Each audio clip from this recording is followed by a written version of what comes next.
Hello, I'm Dylan. I'm Keon. And this is Zenith, that podcast where it's not only going to destroy us, it's going to annihilate us too, because this week we watched Breakdown. Written by Terry Nation. Directed by Ver Lorimer. And aired on March 6th, 1978.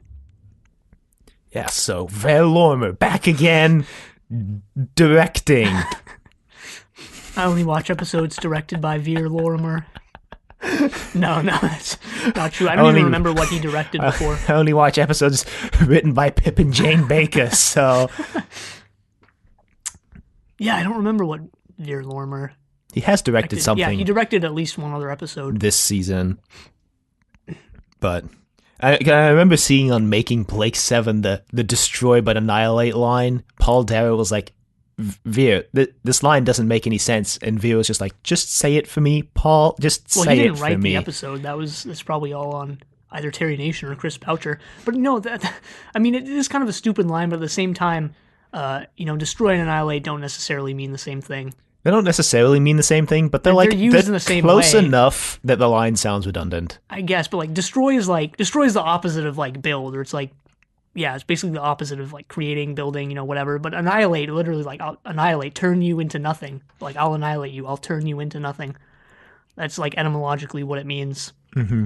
So anyway, yeah. So apparently this is also, from what I read, this is the first script that was substantially changed from Terry Nation's first draft. Terry Nation's first draft wasn't really about Gann's limiter breaking down, and wasn't the lab portion basically was non-existent. The story kind of evolved around them going to the gravity well, and then a mysterious being on the ship while they're in the gravity well, but only Gann can see it.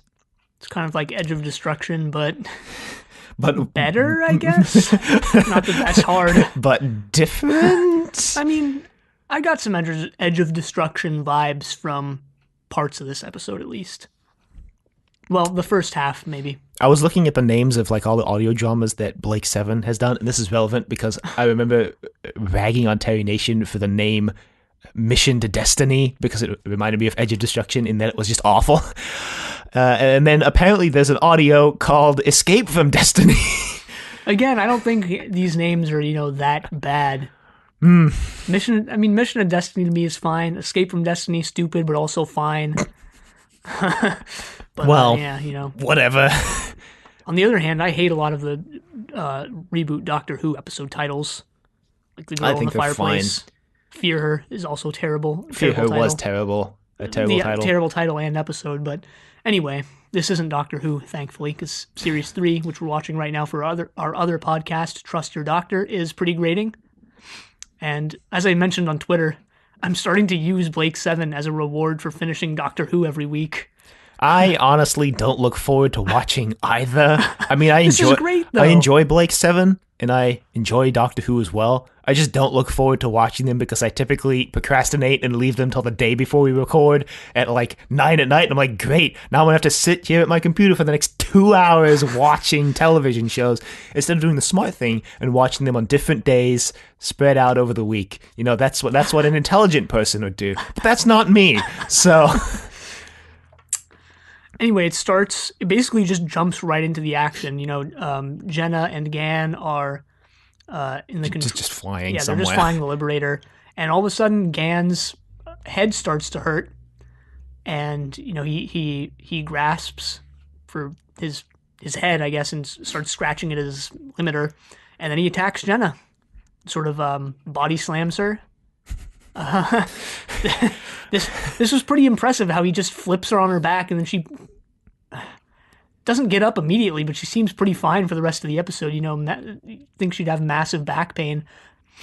But, then again, she also seemed to not have her hand glued to that substance that just solidifies in seconds. So, way back in, what was it? Way back in the way back? No, it was actually in Spacefall. Yeah. It was in Spacefall. But, maybe Jenna's just hiding supernatural recovery abilities. No, I don't think that's the case. It might No, be. somehow I doubt it.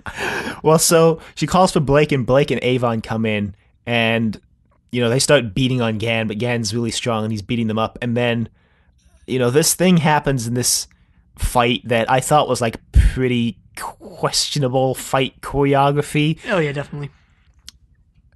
I mean, the whole thing was questionable, but there was a part that was like more questionable than the other parts because Blake goes down on the floor and Gan's kind of got Avon in like a body lock, and then Avon kind of just pelvic thrusts forward and like Gan falls over like he's just been stabbed. Like this is the most devastating thing Avon could have possibly done in this moment, but Paul Dara puts such little effort into this pelvic thrust that it looks like Gan kind of just falls over. And also, why would a pelvic thrust injure Gan anyway? Yeah, he's using his special Avon powers. What are those? I don't know, just being able to do anything. Just being so awesome at pelvic thrusting. Is that what you're saying? No, being so liked by Chris Boucher that you can make it through any situation.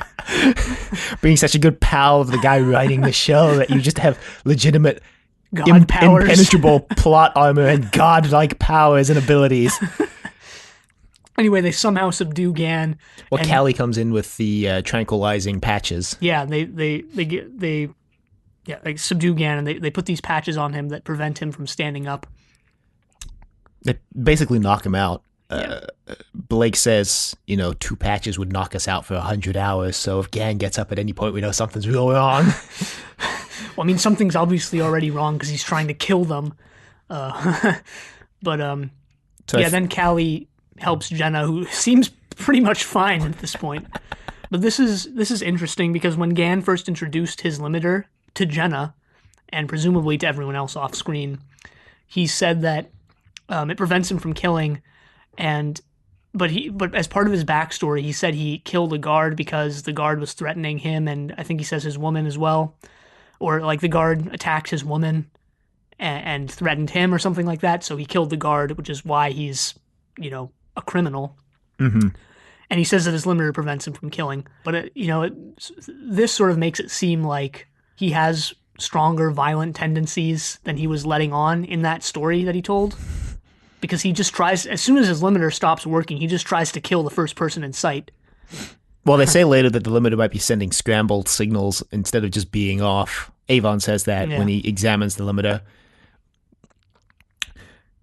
Well, yeah. So anyway, they take him to the medical room, I guess, and they put him in these restraints that they somehow they're not they don't actually like restrain his body, but they create some sort of energy field or something that can restrain him or something like that. Callie's against this, but Blake is like, do you really want to take the chance that if we don't restrain him, he's going to sit up and not kill one of us? Callie's like, okay, I guess. I guess not. And looking back to this, keeping Callie, the one against using the restraints, in charge of making sure the restraints stay on is probably a bad decision, but whatever. There are a lot of bad decisions made mainly by Blake in this episode. I think this is the first time we see the Liberator medical bay, which just looks like every other room on the Liberator, but they put a bed in there. I have a feeling, maybe this has something to do with it looks like every other room in the Liberator, but I have a feeling we'd seen it before. Possibly in, I'm forgetting what it's called, the one with they find the cryogenic Time Squad. Possibly in Time Squad. Possibly also in Project Avalon, where they bring Avalon and what's his face. Oh yeah, maybe in Project Avalon. Although wasn't that Avalon's court? Whatever. Every room on the Liberator looks the same. The Avalon robot. Sorry, not Avalon. Wait a minute. What happened to Avalon? She was on the Liberator at the end of the story. Yeah, you know what? That was last week. Don't ask me to remember things like that. Wait, what happened to Avalon? Maybe they just killed her throughout the airlock. We want to be the only rebels in this galaxy. Yeah, well, I guess that's never going to get resolved, so... they took, in Mission of Destiny, they took what's-their-faces on the ship as well and never brought them up again, so... Yeah, but they were explicitly taking them to Destiny, weren't they? Yeah, but, They weren't really taking Avalon anywhere. The plan was just to pick up Avalon. Yeah, exactly. They weren't taking her anywhere, so as soon as they got the chance, they just dumped her somewhere, and they're like, we weren't really taking you anywhere, Avalon. Maybe she's, asleep in her quarters for this entire story. She sleeps through the entire events of the story. Anyway, Blake Blake has Zen. The chameleon of Blake 7.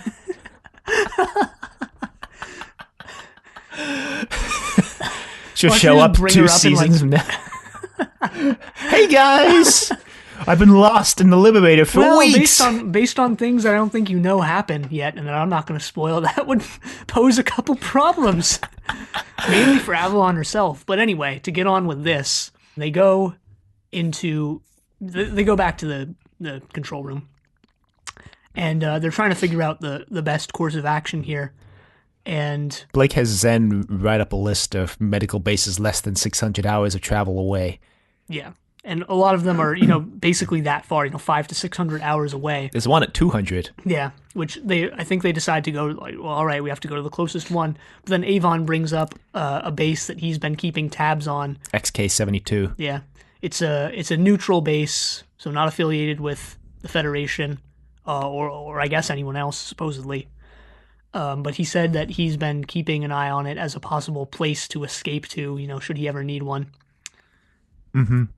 And Villa has some snarky lines here. He has a lot of snarky lines throughout this entire episode. I really liked Villa in this episode, but I'm forgetting what they were, and I didn't write them down because I'm doing a piss poor job of keeping my quote running quotes for this show, which I was planning to do. Yeah, so Blake's like, Villa's like, are you keeping a nesting pot? And Avon's like, in case I wanted off this ship, which I do. And Villa's like, okay. Blake's like, hey, Zen, why isn't XK-72 on the list? And Zen's like, it would take 600 hours to get there. And Avon's like, no, direct flight, 150 hours. Try calculating again, Zen. And Zen's like, nope, calculation's done, 600 hours. Avon's like, are you taking the direct route, Zen? And Zen's like, yeah. But it turns out that no, Zen isn't taking the direct route because the direct route goes through an area that Zen is programmed not to ever go into. Yeah, and apparently whoever programmed Zen not to go there didn't tell Zen why he couldn't go there, and apparently didn't realize that this would cause a lot of problems with a non-computer crew actually wanting to go through that region, since they wouldn't be programmed not to go through that region, nor would they know what's in there making them not go through that region. Yeah, because Avon, I think all of them actually sort of ask Zen, hey, why don't you want us to go into this region? And Zen is like, no information. And they're like, well, we don't want to just go on that recommendation, so if you don't have any information, we're just going to wing it. And Zen's like, okay, bye. Well, Zen won't let them actually, so they have to shut him down. Have to shut down computers to actually get into this. Well, I think Zen zone. shuts down automatically. They They go into on manual. Yeah, they go into the zone and Zen shuts down. They're like, oh shoot, computers shut down as soon as we entered this area. But it's okay, we can fly this manually. Villa actually is the only one who doesn't want to go into this zone. Yeah. But they don't really ask him, and he has a line about that too. He's like, don't I get a say? And they just continue to ignore him. Poor Villa. So they're flying through this region, and then all of a sudden Avon makes this realization that if auxiliary power shuts down, then they're basically screwed because there's so many micro adjustments that have to be made while flying the Liberator that... Yeah, it turns out all this time the computer has been helping them fly the Liberator effectively, and that they just can't do it themselves. Yeah, this makes me think of an actual plane called the X-29, made by NASA in... I want to say it was the 80s, might have been the 70s. It has forward swept wings. You know how planes typically sweep the wings backwards? Yeah. It has forward swept wings because the 70s and the 80s were weird, and the 60s were weird times for airplane development. They were trying everything under the sun. But yeah, apparently forward swept wings, very, very maneuverable. Also so happens that means that they're so unstable, it's extremely difficult to fly without a computer making hundreds of micro adjustments every second. So that was what I was thinking of when they're like, makes hundreds of micro adjustments, it's helping us fly this plane. It's like, it's like a real life plane. Maybe it was an inspiration for this. I don't know. Potentially. I really don't remember when the X-29 was made, unfortunately. Well, we can look it up. I do know it was Northrop Grumman, though, I think. Anyway, Blake tells Avon that he needs to go and try and get the computers back up and running, because otherwise they're basically screwed, because there's a gravity well/hole thing that they're about to go into. Yeah, well, so I think they just tell Avon to go fix the computers before they know they don't what's know happening. That yet. And then they kind of see the gravity well, and then Blake says something that's just oh, so that's why Zen didn't want us to go here. Yeah, well, as soon as they send Avon off, then the effects of the computers not being online starts to be shown, I guess, because I start to veer off course a little bit. Jenna's able to correct it, but there's so many, they're veering off so much that eventually she's not able to correct. And then they see the gravity thing. They're like, oh. And the gravity well looks like someone put a really shiny piece of fabric into a washing machine and filmed I thought it looked cool. I liked it. You know what? Just because you liked it doesn't mean it didn't look like a shiny piece of fabric in a washing machine. Yeah, but it was effective. It really captured the terror of deep space. No. Well, that's sort of chewed out by a comment on the website that's like, you have to remember that the BBC had a low budget for this show. And I think we do remember that the BBC had a low budget for the show. I think we just like to rib on the show for it, though. No, yeah, I mean, I don't know if it's coming through, but the reason I make fun of the special effects and some of the questionable decisions on the show is because I actually really like this show. So, yeah, it's... We do it out of love. Yeah. Anyway, so Avon's trying to fix the computer, and this is my award for this week. While Avon was fixing the computer, let me explain what happens first, and then I'll explain my award. So Avon does this thing, and there's like 3 sets of lights on the wall, and the right side is green, and the middle ones are red, and the left one is, I think, just white. And so he does something, and the green lights go on and the red lights go on, but not all of them. Like the top 2 rows of lights aren't on, but everything below them are. And then so he does something, and then one of the red lights like blinks. Except they didn't actually blink the light on set. It looks like they went in later and superimposed a red dot on top of the light. This is my award for most questionable use of special effects in this episode. Because I didn't see any reason why they couldn't just actually blink the light on set unless the set designer designed the circuit so that row of lights could only go on and off and they couldn't blink them, or like there was some limitation on how they set up the light circuit that didn't allow them to blink it. But it looks like they just went in post and like put a red dot on top and were like, okay, it's blinking, no one will even know. Yeah, I mean, I wouldn't know, and I doubt, based on not how little is documented about this show, but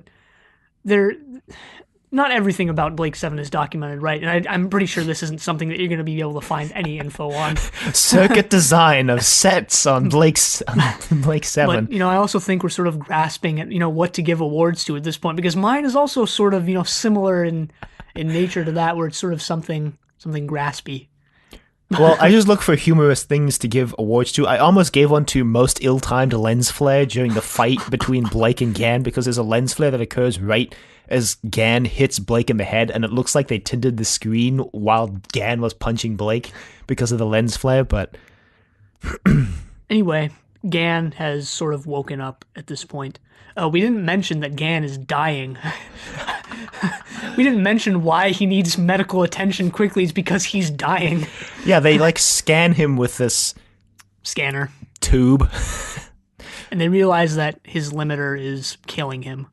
And needs minor adjustments that they can't make. Avon looks at the circuit and he's like, looks like this part is burned out. Might explain why it's sending garbled signals to Gan. And like, can you repair it? And he's like, I don't have the skills to repair this. Also, I kind of laughed when Jenna's like, there seems to be some problems around the scarring on the limiter. And I had always thought the limiter was inside Gan's head and there wasn't like an actual physical thing outside of his head. We saw the limiter in, I think, Time Squad. I know, that's why I don't know why I assumed it was inside his head. It's just like, there's some scarring around there's some like burns around the scars, and then it shows the actual limiter, and I'm like, that's the actual limiter, Jenna. That's not the scars, that's burns on the actual limiter, Jenna. Anyway. Yeah, so Callie is watching over Gan, and Gan sort of wakes up, and I really like how David Jackson played the sinister Gan. I think he did a really good job of it. In Project Avalon, I made this comment like, oh yeah, David Jackson seemed like he's totally over the role. They're not really even giving Gan any lines anymore. He's not doing anything. But I really liked how he played him in this episode. Mm-hmm. Just his facial expressions were pretty great. And the way he plays the sinister Gan, the unlimited Gan, I guess. The unlimited Gan! Unlimited cosmic Gan! But just the way he plays the sinister Gan, pretending to be the limited Gan, is great, I thought. Which happens right now because he tries to convince Callie to take his restraints off, which he does. Callie takes the restraints off. And he just beats Callie. Yeah, as soon as she takes them off, he's just like, thanks, Callie. And she goes and looks the other way for a minute, and he starts choking her with a smile on his face. Callie really gets the short end of the stick this week again. She gets beat up by Gan twice. She has maybe 5 lines and basically plays no part in the final 15 minutes of the story at all. Yep. Meanwhile, they can't turn back at this point. There's no possible way to turn the ship around, so they have to go through the gravity well. Well, yeah, because they're too close now. They try reversing the thrust to slow descent into the gravity well, which they do. And then Blake's like, so either we go the quick way or the slow way. I say we go the quick way. And Villa's just sitting there like, you should have listened to me. You jerks should have listened to me. But nobody's listening to him even as he says this, so... We also, Blake, before they actually go into the gravity well, Blake runs off. Because Callie comes in and is like, I got attacked. Yeah, Callie walks in and she's like, so Gan just attacked me? And yeah, they go off. Yeah. Well, Blake goes to find Gan and Callie takes over his role. And Gan is, meanwhile, beating Avon up. And Avon's using his stick of destiny again to fix the computer. Blake walks in and sort of intervenes in this fight. Well, so they reverse the thrust right as Gan's going to go hit Avon. He falls over and clutches his head in pain, and Avon's like, I think I'm okay. And then he's like, I fixed the computer, by the way. So they go through the gravity well, which with the computers, they're able to get through the gravity well unharmed. Yeah, luckily. I thought this was a cool sequence of them going through the gravity well. Pretty tense. It's kind of trippy. Yeah. They like twist and distort the footage, I guess. Yeah. It's sort of similar to what they did in Duel. Yeah. I mean, maybe not in execution, but similar in concept. So weird sort of footage, distorted. Their voices sound completely normal, which I thought was a bit strange, but... Blake's like, hit the button, Jenna, and Jenna's like, I can't. But yeah, they make it through. Gan is again restrained. And I think this is the point where Avon's like, all right, Blake, once we get to XK72, I'm out. And Blake's like, okay. And I think Villa or Jenna says like, oh, really? You're just going to let him go off? And he's like, well, it's his decision. It was Callie, actually. Oh. Because he says something to... When they get there, Blake is talking with Callie. He's like, so I'm going to go get the guy to do the surgery. And he tells Avon, like, hey, send... can you teleport me over? And Avon says something, and then Blake's like, kind of sounds angry, and Callie's like, why are you angry with him? He's like, I'm not angry. And she's like, you're not going to try to convince him to stay? Blake's like, it's his own choice. He has to make the choice for himself. I just don't care. Yeah. But they also mention how they need the help of Dr. Kane, who is like apparently a genius surgeon who's stationed on this station. Stationed on this convenient neutral outpost that just happened to be the closest. Well, neutral, I mean, in like, this is actually something Avon mentions, that neutrality takes many forms, and he's not willing to take a chance on someone's, supposed neutrality. But they get to the station, and we cut to the station. We cut to Kane, Dr. Kane, and I forget this guy's name, the head of the station, basically. Farron. And they're discussing, how the Liberator, just showed up, and they're like, I've never seen anything like it. What is this? And I think one of them assumes that it's a Federation ship. Blake tells Avon to contact him and lie that they're an experimental Federation ship. Yeah. So Blake goes down onto XK72. Yeah, they're talking about sending a shuttle over and making sure that nobody comes over armed. And Blake just teleports in. He's like, don't worry, I'm not armed. And they're like, whoa, how'd you do that? He's like, well, we need the help of Dr. Kane, so if you could just direct me to Dr. Kane. Dr. Kane's like, I'm Dr. Kane. And they're like, cool, Dr. Kane, you want to come with us? We need some neurosurgery. He's like, all right, sure. I think he agrees to go over because he's mainly curious about the teleportation technology that was just demonstrated to him. And also, he probably has already figured out who Blake is because he figures it out pretty quick. I think he figures out pretty much as soon as he gets onto the Liberator. Maybe. Or I don't think he's figured it out yet. Although there's no real indication one way or the other. It's just what I think.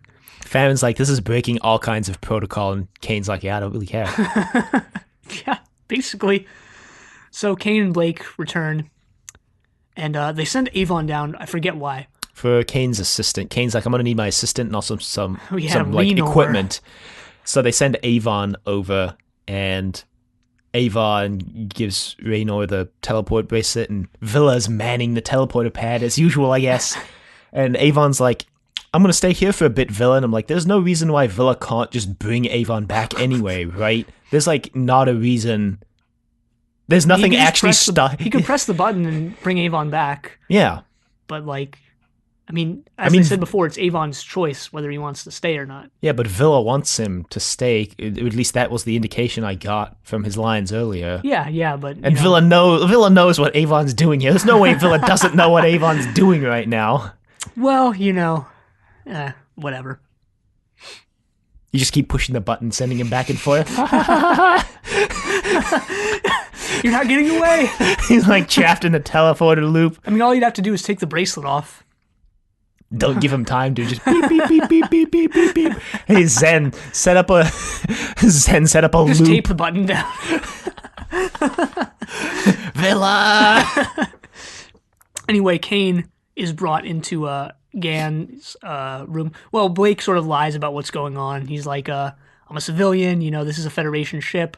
And Kane is like, wow.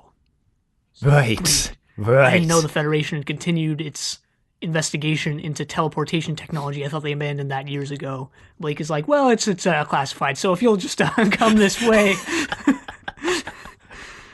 He brings them into the surgery bay, or what they're going to be using as a surgery bay, and he's like, all right, then, just get my assistant, and I'll get to work.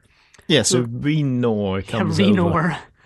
He's like, okay, just direct me to Kane. And like, he's in there. Well, first he starts hitting on Jenna and Callie.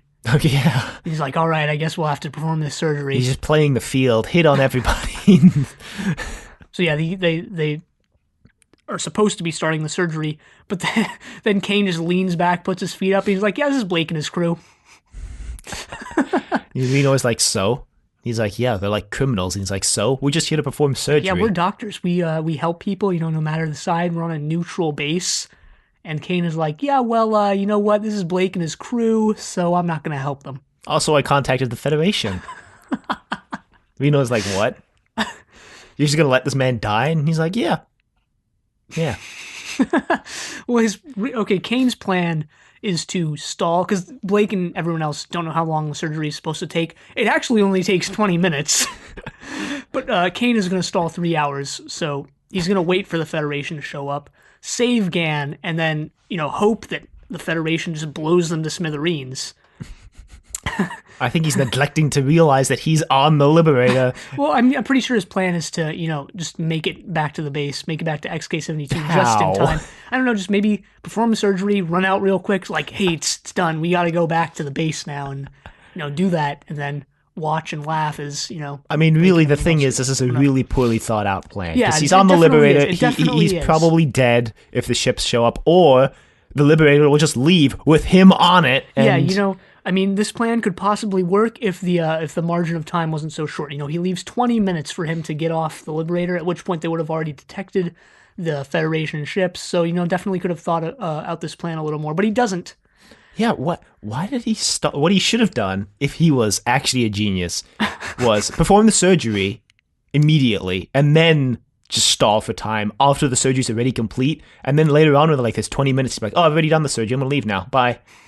Yeah, I guess, but I know he doesn't do that. Maybe he's just incredibly lazy, and he's just like, nah. He's incredibly self-centered. Oh, yeah, for sure. And we didn't mention, this is Julian Glover, a famous actor, probably one of the most famous on Blake 7 so far as I can tell. He's been in Indiana Jones, Star Wars, he was in Doctor Who, he was in City of Death, and just in many other things as well. Yeah, he has a pretty recognizable face. I was wondering why I recognized his face, but I didn't realize it was him, Julian Glover. Yeah. Meanwhile, on XK-72, Avon is talking with Farron, and he's like, I'll give you the secret to teleportation technology if you just let me stay here because I want off the ship. Farron's like, okay. Yeah. I don't know why Farron just sort of agrees to this when he's sort of outraged by any breaches in protocol. Maybe because Avon's like, I'm the greatest computer scientist in the galaxy, except that one guy who was better than me. I'm second best. I think this also might be a hint that Farron is a Blake sympathizer. Raynor definitely is. Yeah. But, maybe Farron is as well. Maybe. They're supposed to be neutral. Yeah, well, I mean, they're supposed to be neutral, be. but as we can see, Kane is just entirely on the side of the Federation. Renor is basically entirely on Blake's side. Because we actually neglected the part where Renor is like, well, I'm just going to go tell Blake that you called in the Federation. And Kane is like, and risk not witnessing the greatest surgery of your, that you'll ever be able to witness, and risk your entire medical career. I don't think you would take that chance, Renor. Renor's like, damn, you're right. Anyway, Villas started to figure it out anyway, because he's like, surely Zen could tell us how long this procedure should take, right? Because it's taking a long time. And Zen's like, I don't really know, but yeah, it seems like it's taking a long time. Like, while Zen's talking, Villa's like just walking over slowly and pulling the gun out of the storage cabinet. And then as Kane is talking about stalling for time, Villa's like, okay, your time is up. It's time to perform the surgery. And Kane's like, how much does Blake know? And Villa's like, I haven't told Blake anything because he has a conscience and he wouldn't be able to kill you. And Kane's like, and you would? And then Avon walks in, he's like, no, but I would.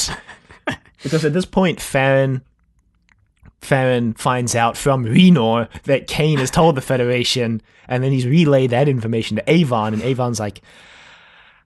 Avon reluctantly goes back to the Liberator. He tells Farron that he needs to go collect his things, but at this point it's obvious that he's, going to go back to the Liberator.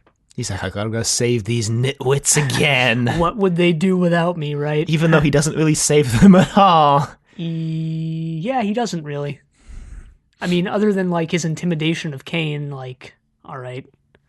Yeah. So... I didn't get when someone's named Kane in basically any Western fiction, you immediately think Cain and Abel, but I didn't get the connection there. Oh, I didn't think of that at all. I thought it was spelled with a K. It is. It's spelled Kayne, but, like, just that name itself is highly evocative of traitors, I guess. I mean, yeah, maybe that's what it is. He's a traitor, although not really, because... He's a traitor to the neutrality. I guess, yeah. Anyway, the threats of death don't seem to move Kane, and Blake comes in and he's like, you're going to perform the surgery, or I'm going to beam you back to the station. Kane's like... Your threats don't scare me. And Blake's like, well, by the way, I'm going to destroy your hands. Well, yeah, this is at the point where there's like, 35 minutes till the ships get... 30 minutes till the ship gets here, and he's like, how long does it take to perform the surgery, Kane? He's like, 35 minutes. Blake's like, do it in 20. He's like... Or what, you'll kill me? And he's like, no, I'll send you back to the station. He's like, your threats don't.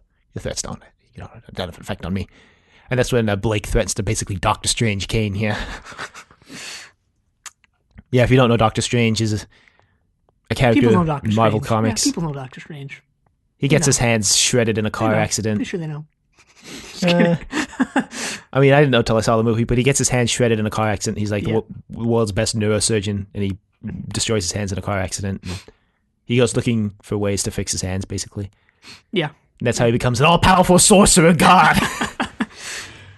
Really disappointing movie. I really like that first half of that movie, but the second half just, not very good. I really liked all of that movie. It's like top 5 Marvel movies for me. Yeah, it's definitely on the higher end of superhero movies, which I just generally don't like at all. But, you should watch Thor Ragnarok.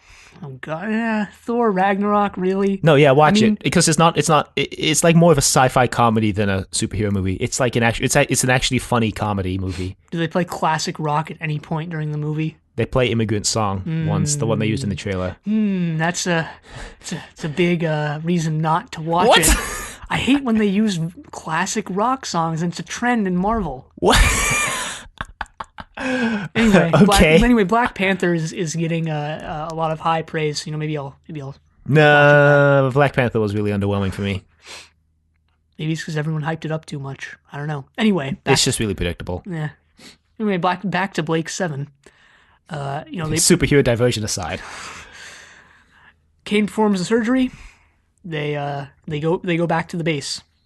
Yeah, they teleport him back to the base, and they're like, okay, we're going to leave now. The Liberator's like, all right, let's go. Standard by 8. And I'm like, I'm pretty sure that's the quickest we've heard Blake actually call out. Well, because the Federation ships are basically right there.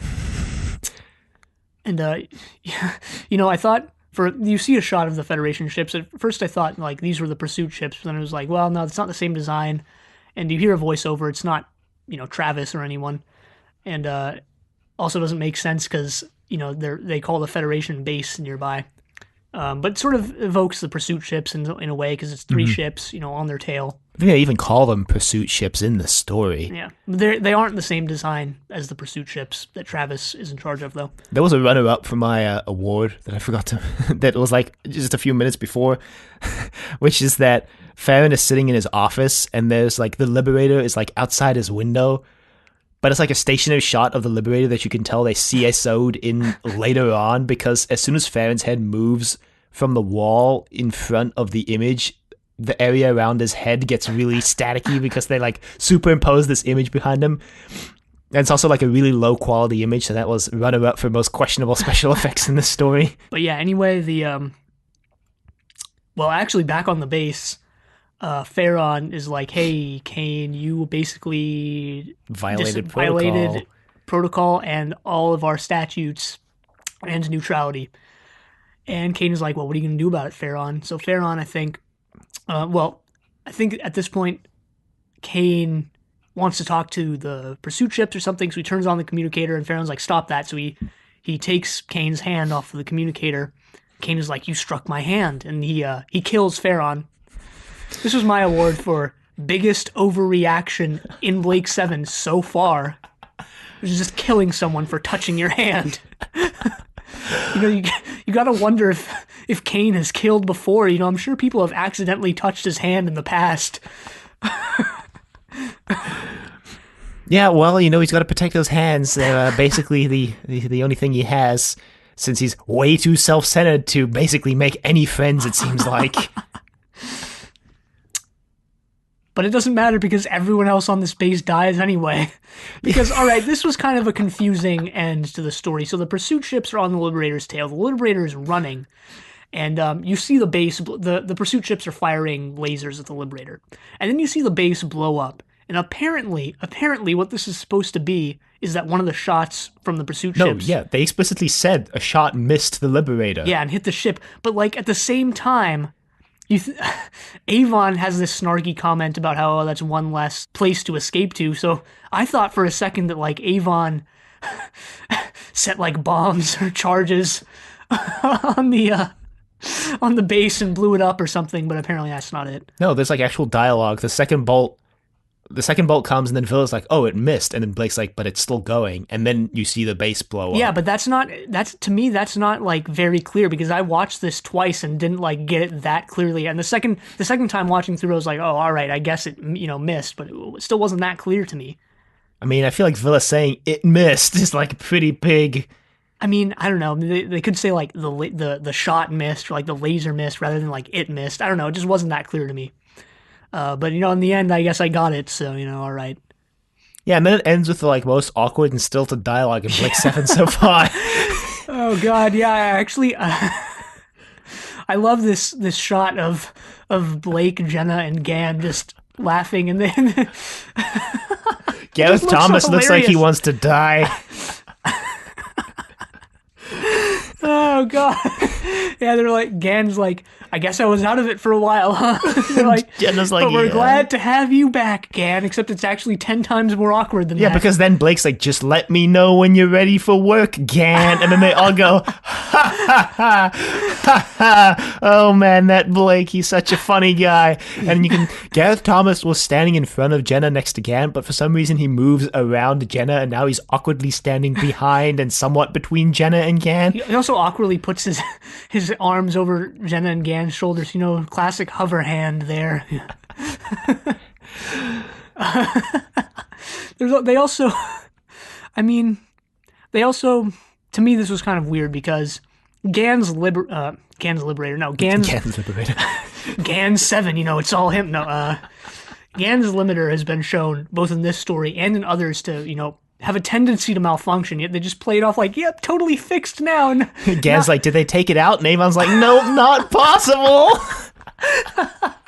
Yeah, okay, that line actually indicated to me that maybe Gan's limiter is still malfunctioning because, the pacified Gan seems totally okay with having a limiter, right? He's like, it keeps me from killing. I accept that that's a good thing, right?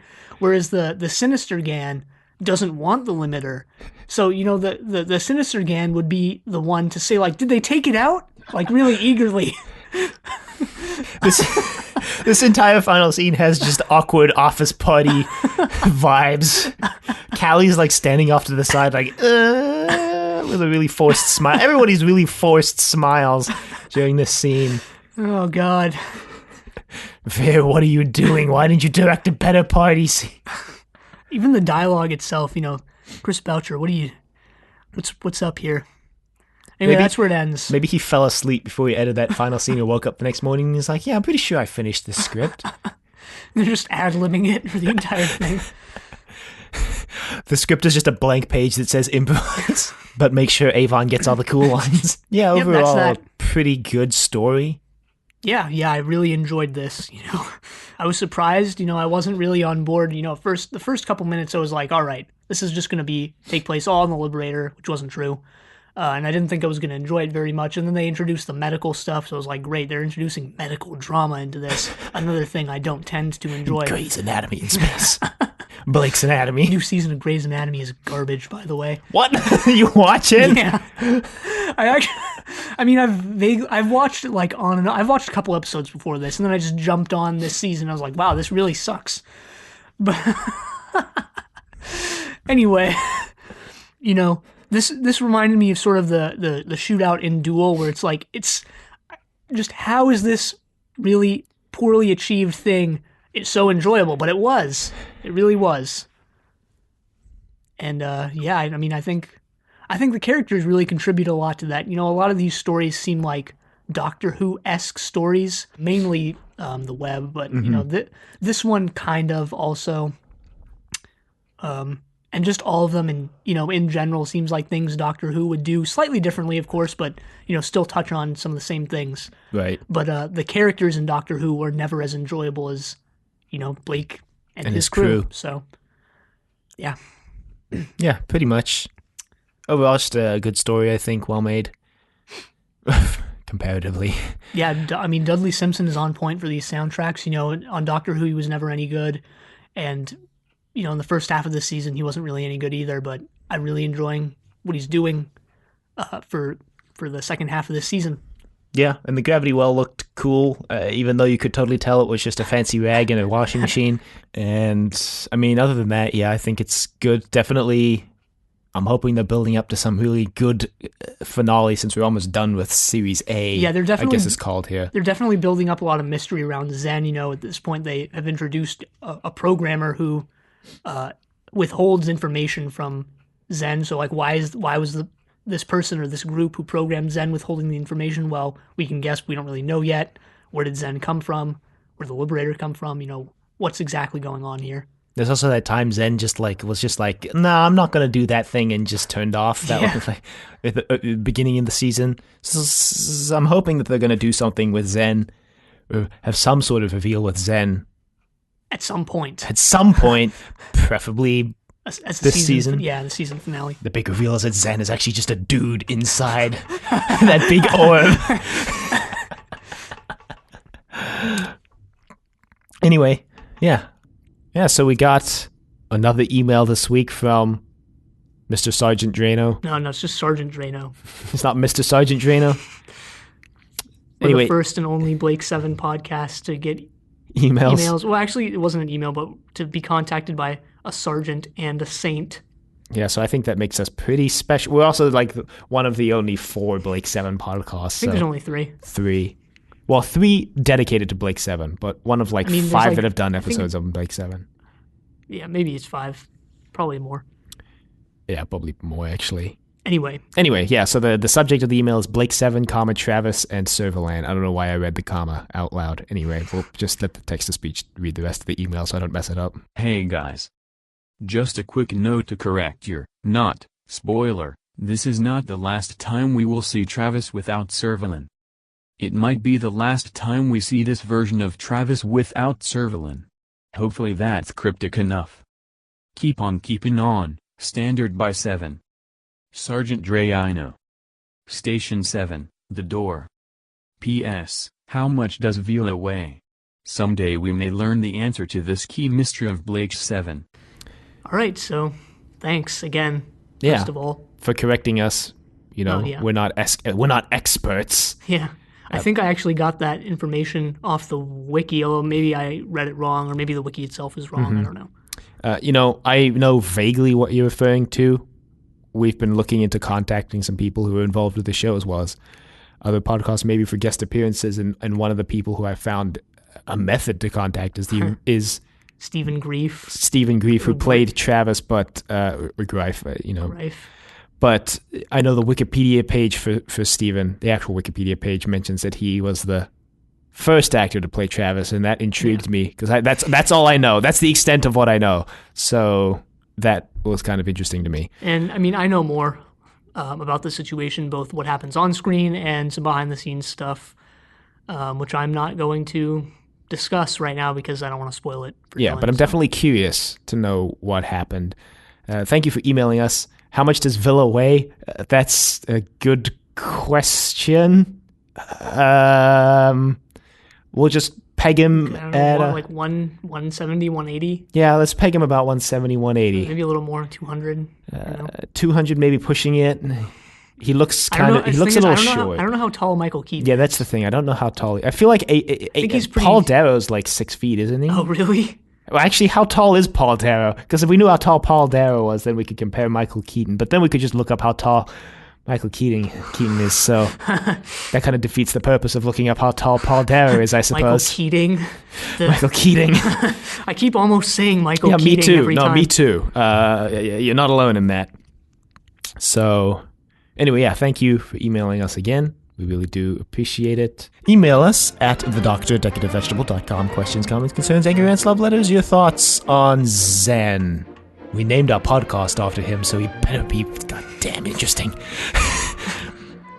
You can find us on YouTube at Decorative Vegetable, and you can find us on Apple Podcasts and Google Play at Zenith, a Blake 7 podcast, or you can just search for Blake 7. Leave a rating if you like the show. Check us out on Facebook, Trust Your Doctor. Like us on Facebook. Also check us out on Twitter at TYD Podcast, and follow us on Twitter. And next time we're watching Bounty, which is apparently one of the most controversial Blake 7 episodes. But until then, the end.